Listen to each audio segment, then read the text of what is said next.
Hello everyone. तो ये class 8 exercise 3.4 understanding quadrilaterals exercise 3.4 का क्वेश्चन नंबर 6 है। ठीक है जी। तो ये बच्चों को कई बार कंफ्यूज कर देता है। आइए, क्यों कंफ्यूज हो जाते हैं बच्चे इसमें वो जानते हैं, और इसका सबसे अच्छा सॉल्यूशन क्या होना चाहिए। क्या दिया हुआ है? ABC is a right angle triangle. ठीक है, एबीसी एक राइट एंगल ट्रायंगल है और ओ हमें मिड पॉइंट दिया हुआ है side opposite to right angle. तो राइट एंगल पे तो बी पे है राइट एंगल, और इसकी अपोजिट साइड एसी है। ओ हमें एसी का मिड पॉइंट दिया हुआ है। ठीक है जी। तो हमें प्रूव करना है कि जो ओ है ना, ए बी सी से इक्वी डिस्टेंट है। अब ओ ओ ए और ओसी से तो इक्वी डिस्टेंट है ही, क्योंकि मिड पॉइंट दिया हुआ है। हमें साथ साथ प्रूव करना है कि ओ बी भी ओ ए के बराबर है और ओसी के बराबर है। अगर आप क्लास 9th या 10th में होते, 8th में ना होते, तो एक प्रॉपर्टी होती है कि सर्कम सेंटर होता है ना राइट ट्रायंगल का, वो इक्वी डिस्टेंट होता है वर्टिसेस से। तो आप एक ही लाइन में कह देते कि O is equidistant from A B C, क्योंकि O सर्कम सेंटर का काम कर रहा है। लेकिन आपने 8th क्लास में सर्कम सेंटर इतनी डिटेल में नहीं पढ़ा होता। तो सर्कम सेंटर होता क्या है? Point of intersection of perpendicular bisectors of the sides of the triangle. 8th में पढ़ा ही नहीं होता डिटेल में इतनी। तो फिर हमें क्वाड्रिलेटरल्स के पॉइंट ऑफ व्यू से इस बात को प्रूव करना है। क्या प्रूव करना है बेटा? OA is equal to OC तो दिया हुआ है, साथ साथ OB भी इक्वल प्रूव करना है।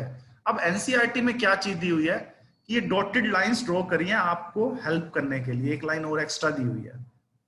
ये नहीं दिया हो कि ये पैरेलल ड्रॉ करिए। आई थिंक एनसीईआरटी को ये देना चाहिए था कि ये पैरेलल ड्रॉ करिए। कोई बात नहीं, एनसीईआरटी ने नहीं दिया तो हमें एग्जाम में कैसे करके आना है, आइए हम खुद ही लिख के आएंगे।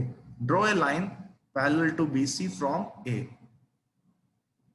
ए से बीसी के पैरेलल हमने एक लाइन खींची, और draw a line parallel to BA from point C. इस तरह से हम एक डायग्राम बनाएंगे।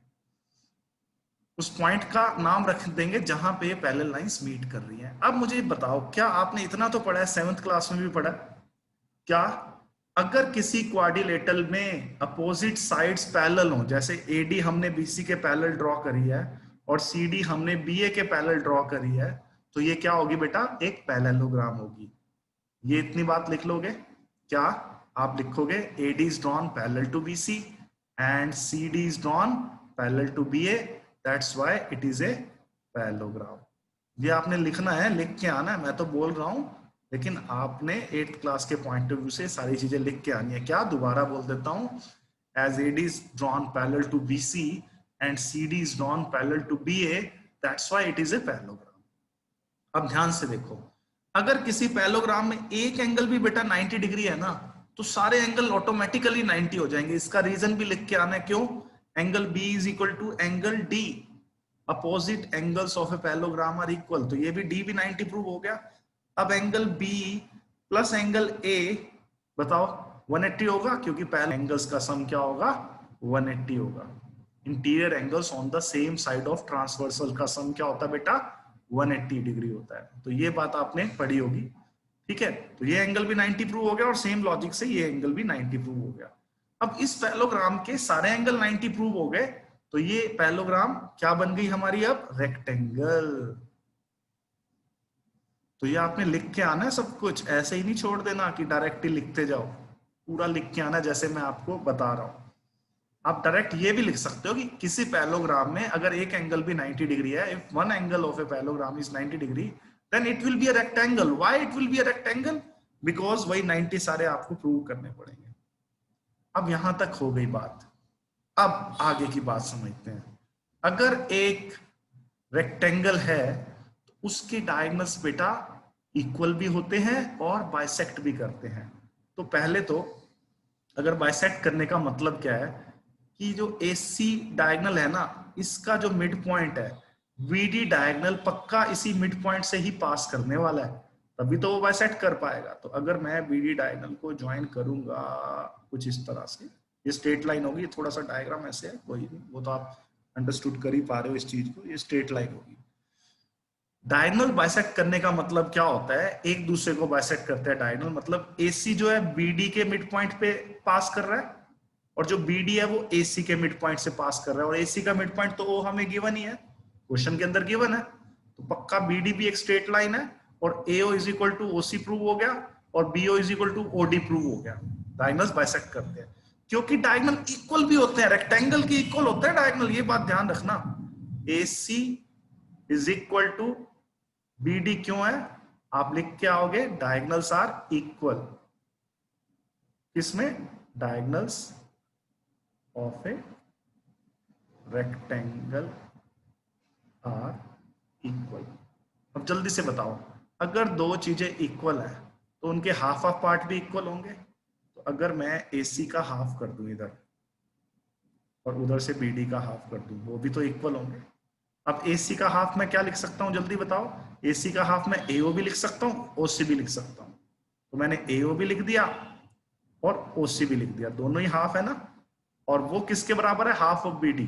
हाफ ऑफ BD को मैं OB भी लिख सकता हूं। तो प्रूव होगी ये बात, बताओ। तो ये क्वेश्चन एग्जाम में ऐसे करके आना था। ये तीनों पार्ट्स आपके प्रूव हो गए।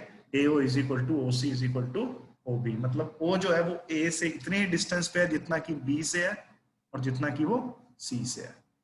एग्जाम में कैसे करना है, स्टार्टिंग में डॉटेड लाइंस तो दिखा के आओगे लेकिन लिख के भी आओगे।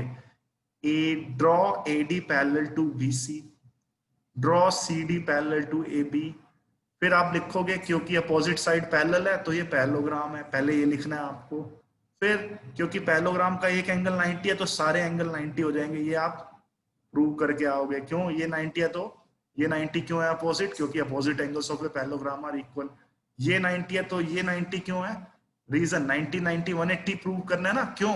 क्योंकि अगर दो लाइन पैरेलल है AD और BC तो सेम साइड ऑफ ट्रांसवर्सल के जो इंटरनल एंगल होते हैं, इंटीरियर एंगल होते हैं, उनका सम 180 होता है।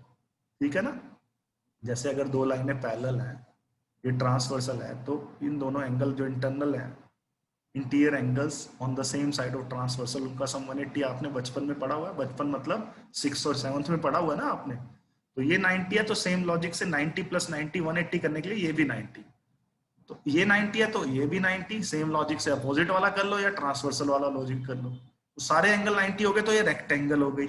अब रेक्टेंगल प्रूव होने के बाद रेक्टेंगल के डायगोनल बाइसेक्ट भी करते हैं और इक्वल भी होते हैं। बाइसेक्ट करने का मतलब अगर दो डायगोनल एक दूसरे को बाइसेक्ट कर रहे हैं मतलब एक दूसरे के मिड पॉइंट से पास कर रहे हैं। OAC का तो मिड पॉइंट है ही है, तो पक्का OBD का भी मिड पॉइंट होगा और ये डायगोनल यहीं से ही O से ही पास करेगा, क्योंकि डायगोनल सेम ही पॉइंट से पास करते हैं ना रेक्टेंगल के। ठीक है। अब इक्वल है डायगोनल, रेक्टेंगल के इक्वल होते हैं, ध्यान रखना। हर पैरेललोग्राम के नहीं होते, लेकिन रेक्टेंगल एक ऐसी स्पेशल पैरेललोग्राम है जिसके डायगोनल इक्वल होते हैं। AC is equal to BD because diagonals of a parallelogram, diagonals of a rectangle are equal. अब उसका हाफ ऑफ भी इक्वल होगा, half of AC is equal to half of BD। Half of AC को मैंने AO भी लिख लिया और OC भी लिख दिया, और हाफ ऑफ BD को मैंने क्या लिख दिया? OB लिख दिया। तो ये प्रूव हो गया, हेंस प्रूव्ड, HP हेंस। ये प्रॉपर तरीका है। आई थिंक आपकी क्लासेस में जिन भी स्कूल्स में आप पढ़ रहे हो इतनी डिटेल में बताया होगा, क्योंकि कई बच्चे मुझे ये कह रहे थे कि शायद उनको नॉर्मल सा ही थोड़ा सा बता दिया और पूरा डिटेल में नहीं बताया गया। तो आई थिंक आपको अब अच्छे से समझ आ गया होगा। Thank you very much, take care, all the best for your all competitive exams and school exams also, क्योंकि आप में से कई बच्चे ओलंपियाड की भी तैयारी कर रहे हैं, तो ऐसे ऐसे क्वेश्चन उसमें घुमा फिरा के आते हैं। आप में से किसी भी बच्चे का कोई भी डाउट है तो ये नंबर है 8307814114 830 78 14 114। इस पे आप व्हाट्सएप कर दीजिए अपनी सिटी के नाम के साथ, अपने स्कूल के नाम के साथ और अपनी क्लास के नाम के साथ। आपने 6 to लेके 10th तक का कोई भी डाउट मैथ्स का आप इस नंबर पे व्हाट्सएप कर सकते हैं, हम आपको वीडियो सॉल्यूशन बना के देंगे। Thank you very much, take care, bye bye.